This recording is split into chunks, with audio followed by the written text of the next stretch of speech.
प्राची के माता पिता गरीब मजदूर थे। वो दोनों ईंटें ढोने का काम करते थे, इसलिए घर में पैसों की बहुत दिक्कत थी। कभी दाल सब्जी हुई तो बना ली, नहीं तो नमक से रोटी खाकर ही पेट भर लेते थे। एक दिन प्राची अपनी सहेलियों के साथ खेल रही थी। उसकी सहेली कोमल उससे बोली, प्राची, कल हम सब सहेलियां गांव के बाहर लगा मेला देखने जा रही हैं। तू भी हमारे साथ चल। मेला देखने? पर मुझे पहले माँ बापू से पूछना पड़ेगा। ठीक है, शाम तक पूछकर बता देना, वरना हम सब चले जाएंगे। प्राची घर जाती है और मेले में जाने की बात करती है। माँ, कल कोमल और मेरी बाकी सहेलियां गांव के बाहर मेला देखने जा रही हैं। मुझे भी उनके साथ जाना है। प्राची, तुझे तो पता है आजकल तेरे बापू और मुझे मजदूरी का काम नहीं मिल पा रहा है, और जो थोड़ा बहुत काम मिलता है उसमें बहुत कम पैसे मिल पाते हैं। मेले में जाने के लिए तुझे कम से कम 50 रुपए की तो जरूरत पड़ेगी ना। माँ, मैं वहाँ से कुछ भी नहीं खरीदूंगी, बस ऐसे ही घूम कर लौट आऊंगी। मालती, अगर प्राची जाना चाहती है तो उसे जाने दे। हमारी बच्ची वैसे भी हमारे साथ कहीं घूमने नहीं जाती है। प्राची, तू कल मेले में घूम आना। सच बापू? आप बहुत अच्छे हो। ये ले, तू ये 20 रुपए रख ले और अपने लिए वहाँ से कुछ खरीद लेना।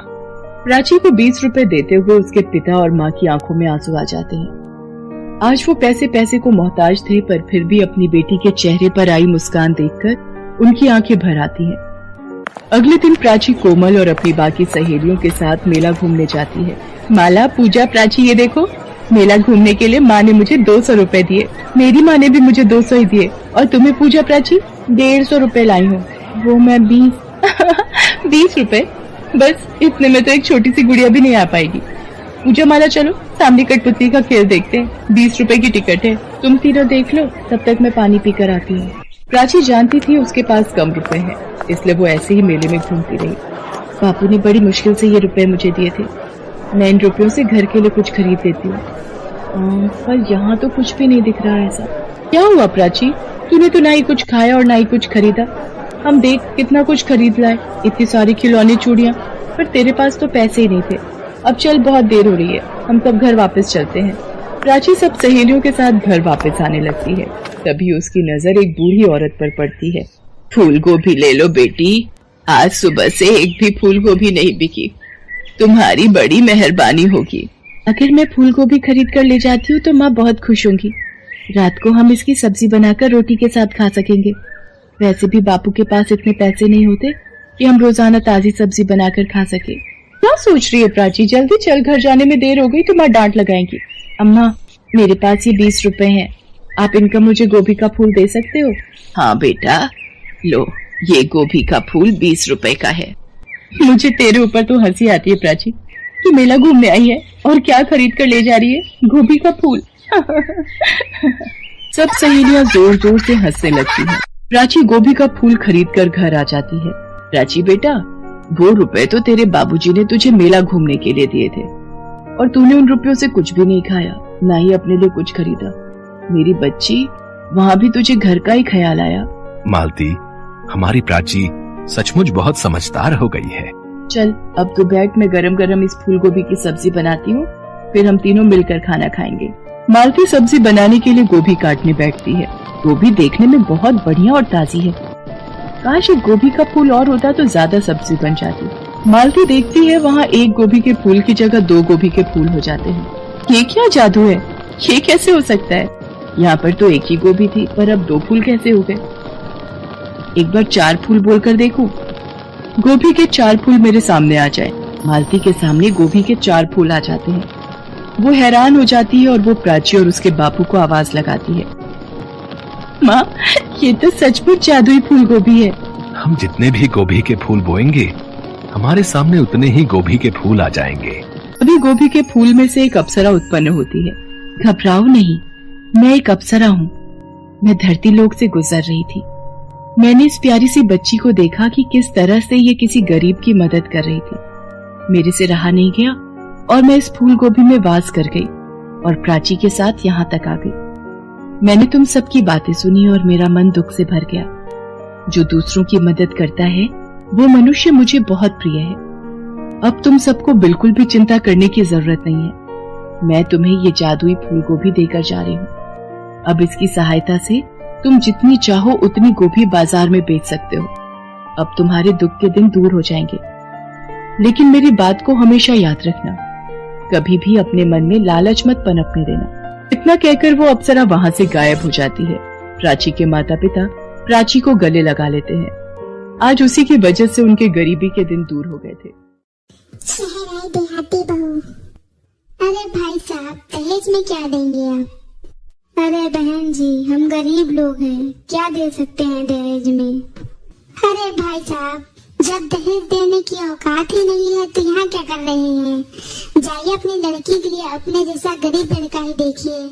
हमारा बेटा तो मल्टीनेशनल कंपनी में काम करता है, मैं उसे इतने सस्ते में निपटा दूंगी। मैं अपने बेटे की शादी अमीर घराने में करूंगी। अरे क्या तुम भी दहेज मांगती हो? हमें अपने बेटे के लिए एक अच्छी लड़की चाहिए, कोई पैसे छापने की मशीन नहीं। अरे आप तो चुप ही करिए, आपका बस चले तो आप मेरे बेटे की शादी किसी भिखारी परिवार में करा दो। विमला अपने बेटे के लिए अमीर घर की लड़की देख रही थी, लेकिन कोई भी लड़की विमला को पसंद नहीं आती। तब एक दिन राजेश अपने बेटे शिखर के लिए अपने दोस्त की बेटी को पसंद कर लेता है। सुनो शिखर की माँ, मैंने शिखर के लिए एक अच्छी लड़की पसंद की है। वो मेरे दोस्त की लड़की है और हमारे गांव की ही है। अरे आप तो बस ही करिए, दोस्त के चक्कर में मेरे बेटे की बलि दे देंगे क्या? मेरे बेटे की शादी अमीर घराने की लड़की से ही होगी और आप आज से शिखर के लिए लड़की नहीं देखेंगे। राजेश चुपके से शिखर की शादी अपने दोस्त की लड़की से करा देता है। शादी के बाद शिखर संध्या को घर लेकर आता है, जिसे देख विमला की सिट्टी पिट्टी गुल हो जाती है। अरे कमबख्त, किसे उठा लाया है तू? माँ, ये आपकी बहू है। अरे भगवान, ये वही लड़की है जिसके बारे में मैंने तुमको बताया था, मेरे दोस्त की बेटी संध्या। ये गांव में ही रहती है, ये बहुत अच्छी लड़की है। तुम्हारे दहेज की लालच की वजह से मुझे शिखर की शादी इससे करनी पड़ी। अरे शिखर, तुम्हें ये कैसे पसंद आ गई? तुम्हें तो पढ़ी लिखी लड़की चाहिए थी, तो तुमने इस गांव की गवारन से कैसे शादी कर ली? हाँ माँ, मुझे पढ़ी लिखी लड़की चाहिए थी, मगर संध्या एक बहुत ही अच्छी लड़की है और मुझे संध्या बहुत पसंद आई, इसलिए मैंने शादी के लिए हाँ कर दिया। और माँ देखिएगा, आप भी कुछ ही दिनों में से पसंद करने लगेंगी। इस गांव की गवारन को मैं कभी पसंद नहीं करूंगी। आप दोनों बाप बेटे की वजह से मेरी गाड़ी तो गई। संध्या गांव की लड़की थी, जिस वजह से उसे शहर में रहने के तौर तरीके नहीं पता थे। एक दिन विमला सुबह सोकर उठती है। हे भगवान, ये क्या हो गया? पूरे घर में धुआं कहाँ से आ गया? कहीं घर में आग तो नहीं लग गई? विमला जल्दी से उठकर किचन में जाकर देखती है तो संध्या किचन में चूल्हे पर खाना बना रही थी। विमला को बहुत गुस्सा आता है। अरे सत्यानाश हो तेरा, तुझे किसने कहा था चूल्हे पर खाना बनाने के लिए? मेरा पूरा किचन बर्बाद करके रख दिया। अरे माँ जी, हमारे गांव में तो चूल्हे पर ही खाना बनता है और चूल्हे पर खाना बनेगा तो धुआं तो होगा ही माँ जी। ये शहर है, तुम्हारा गांव नहीं। यहाँ गैस पर खाना बनता है। इसे समेटो जल्दी और पूरा किचन साफ करो, और आइंदा से मैं तुम्हें चूल्हे पर खाना बनाते ना दिख जाऊं। पता नहीं शिखर के पापा किस गवाह को उठा लाए हैं। ऐसे ही कुछ दिन बीत जाते हैं। संध्या रोज कुछ न कुछ गलतियाँ करती ही रहती, जिस वजह से विमला हमेशा उस पर गुस्सा रहती। एक दिन संध्या किचन में जाती है। अरे ये क्या है? लगता है वजन तौलने वाला मशीन है। चलो हम भी अपना वजन नापते हैं। संध्या इंडक्शन चूल्हे को वेट नापने वाला मशीन समझ लेती है और उस पर खड़े होकर वेट नापने लगती है। अरे ये क्या? इसमें तो वजन ही नहीं दिख रहा है, कहीं खराब तो नहीं हो गया? ओह अच्छा, ये तार लगाएंगे बोर्ड में तब बताएगा वजन। रीना इंडक्शन वाला स्विच लगा देती है और उस पर खड़ी हो जाती है। इतने में विमला किचन में आती है और रीना को जल्दी से इंडक्शन पर से उतार लेती है। अरे ये क्या कर रही है तू?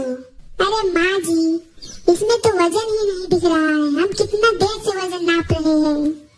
अरे गवार, इससे वेट नहीं नापा जाता है, ये इंडक्शन चूल्हा है, इस पर खाना बनाया जाता है। अगर मैं थोड़ी देर कर देती तो तेरा पैर ही जल जाता आज। अच्छा माँ जी, हम तो देखे नहीं है पहले ये। अरे जब तुझे पता ही नहीं है तो एक बार पूछ तो लिया कर, कम से कम ये उल्टी सीधी हरकतें तो मत किया कर। ठीक है माँ जी। कई दिन बीत जाते हैं लेकिन विमला संध्या को नहीं पसंद करती और फिर एक दिन रात में कुछ चोर घर में घुस जाते हैं।